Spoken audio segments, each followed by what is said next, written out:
araw sa inyong lahat.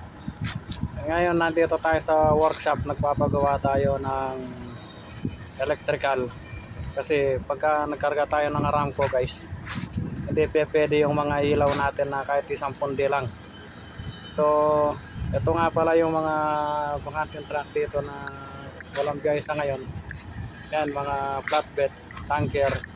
Karamihan ng mga yan guys ng iba nagpapagawa.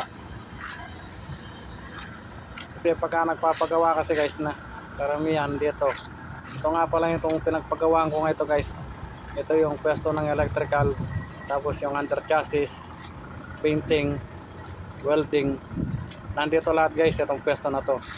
Doon sa kabila guys, hindi ko nga pala nakuhanan yung pwesto ng mga makina, saka yung denter.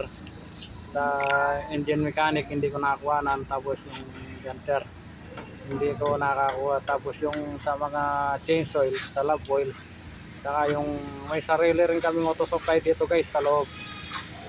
Ito nga pala yan yung under chassis guys, yan ginagawa yan, pinaklas yung mga gulong sa angle yan dahil papalitan ng airbag. Saka yung mga truck nga pala namin dito guys, mga Volvo 2013, 2012 pero kakunti na lang. Tapos yung 2017, 2020, 2022 yung Volvo namin.